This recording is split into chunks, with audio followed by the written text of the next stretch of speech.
William Abranowicz is a New York-based internationally published photographer with a passion for Greece. He's best known for his poised and meticulous still life, landscape and lifestyle images and his deep affinity for the classical forms of interiors and exteriors. His photographs appear frequently, to name but a few, in Conde Nast Traveler, Stewart Living, Gourmet, the New York Times Magazine, Elle Decor, Town and Country and Vanity Fair, as well as international publications. His first photographic tribute to the landscapes of Greece, The Greek File, Images of a Mythic Land, was published by Rizzoli in 2001, where each picture within the book appears to be 2,500 years deep. His latest book on Greece, Hellas, published in 2011, features images of all dimensions of Greek life, its stores and cafes, its ancient ruins, its craggy mountains and its villages rising out of brilliant aquamarine waters. Namely, the book contains collectively all that makes up present-day Greece. Bill's friendship with Perivolas Hotel runs deep and has made him and his work not of an outsider nor a tourist, but of someone who has become an old friend. First of all, Bill, thank you so much for accepting to talk to us and to join us at Perivolas blog. It's an honor. And it looks like it's quite bright where you are now. It is, yeah. Was it the light? What was it that the Greek light that kind of attracted you first in the country? Yeah, I think initially it was the light that attracted me, but it's much more deep than that. I mean, it's it's the Greek spirit. I think it's kind of knowing. I learned very early on in traveling to Greece that it's about Greece somehow pares things down, and the light has something to do with that. But the simple objects kind of become monumental, and Henry Miller wrote about that, and Lawrence Durrell wrote about that, and so that initially it was the it was just a spirit, a Greek spirit. It was very welcoming too, and damn good looking. Absolutely. So do you think it's the, what is more attractive? What made you return? Was it the landscape, the people, the combination? Is Greece an idea, first and foremost? Yeah, no, the thing that made me return to Greece was the fact that it seemed to awaken something in me. I was a young person when I first went there. I was only I was in my 20s, and I was doing very well in photography here, but I was photographing mostly landscapes in New Jersey and New York, where I lived, and but Greece kind of there was a sort of tectonic shift in the way that I was doing things, and I was only there for about a 10-day period in the mid '80s, and it wasn't a particularly good trip. I mean, I lost my girlfriend to a Greek man, and well, these things happen, But it also, it kind of, I came home and I had made, just 10 or 15 rolls of film that were very, very different than anything I had ever done. And it wasn't until a few years later that I kind of realized what the work meant. And when I met the woman that's my current wife and a great fan of Perivolas as well, we decided to go back and visit Greece on our own.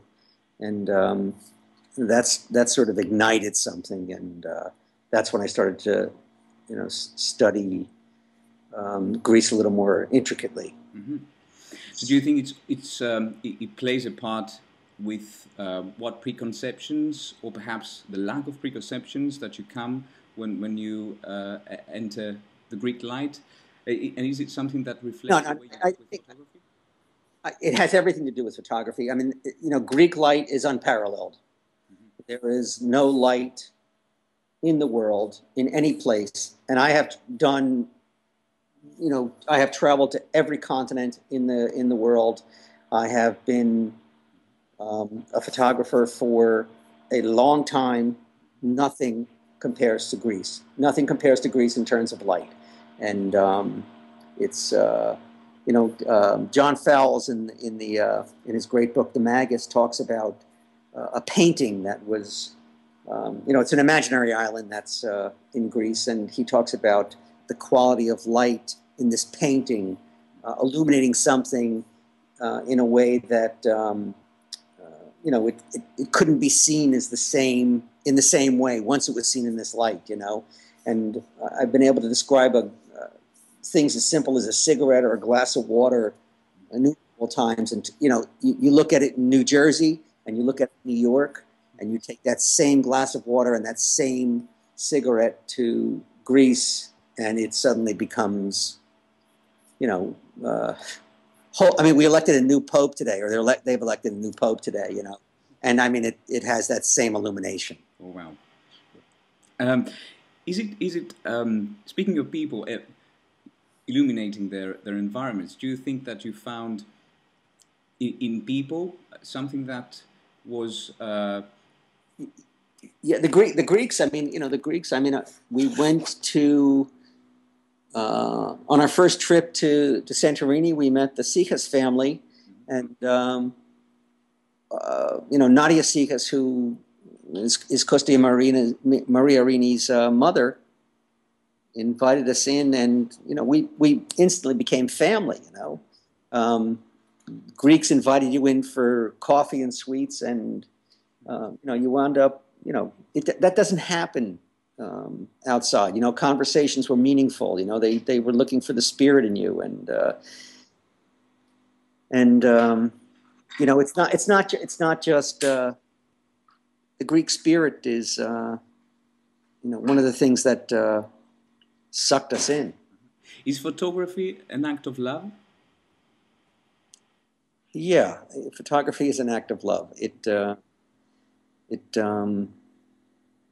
allows me to connect. It's the tool, it's the mechanism I use to connect to a lot of things, and it's something that allows me to connect to people. It allows me to connect to places. It's an act of love, but it's a lot of things. It's a defense mechanism. It's a lot of different things. So does it also allow you to connect with things that are not necessarily visible? Yeah, the hope is that in making a photograph that's successful, a successful photograph allows you to see through something. It allows you to distill something down to its bare essential, and that's one of the things I like about black and white photography as a color, is that that distillation allows you to see more of the essential. It allows you to see through it, through a subject. And do you think, in the instance of Greece, do you think Greek people would be able to discover things anew while looking through your photography? Or? I hope so. I hope so. I mean, the second book I did, which was basically a book of outtakes that I had done for magazine stories. It was a culmination, an editorial culmination that came about when the economic crisis began. And it was a way for me, I felt, to communicate to Greeks, to say, it's good, you're great. I was trying to, I wanted it to be a gift to Greece almost, to say that, look at what you have given us, look at what you have given the world. And I don't know if it was that successful in it, but it was definitely on my mind as I did it. I can tell you with certainty, having shared parts of your work on our social media and also on our website, that the people have connected. How do you perceive, as a non-Greek, this crisis? I see it as a moment in time. Louis de Bernier was a wonderful English writer, wrote the introduction to Hellas. He said, economic crises come and economic crises go. And the Greeks will remain, This country will remain, and it'll be a country that I continue to go to, that my children will continue to go to, that my friends will continue to go to, that I will continue to extol in terms of its wonder and virtue and spirit. It is a moment in time. Speaking of crisis coming and going through the ages, Santorini has gone through a couple of very significant ones. I mean, how special is that place, and what makes it special in your heart, this island? What makes it special in my heart? The family I know that lives there. The history of it. When you think about 3,500 years ago and Minoan civilization being wiped out by the volcano, and this the fact that we're sitting on this rim,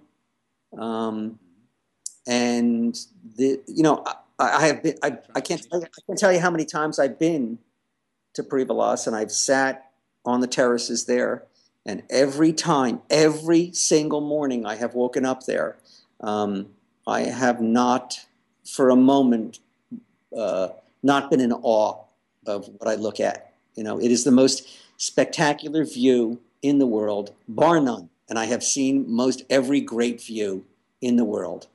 It is there's nothing that compares to it, and the people there, and you have to dig a little deeper now. There's no doubt it's over touristed. Santorinians have been a little bit reckless with what they have done to that island, but there's some wise folks there, and the spectacle of the architecture and the landscape and the geology is without comparison. If you were to give an advice to a first-time visitor, what is your top experience? Get out on the water at sunrise. Go out and sit on a boat, a small boat. Try to get a small boat and go sit on the water in the caldera as the sun rises over Fira. And if you're not moved by that, if life is not changed by that, you might as well just bury yourself and die. That's brilliant. Bill, it's been a real pleasure. Thank you so much for talking to us, and we will be very, very happy to welcome you again. Oh, my pleasure, Manos. Thank you. All the best. All right, take care. Take care. Bye-bye.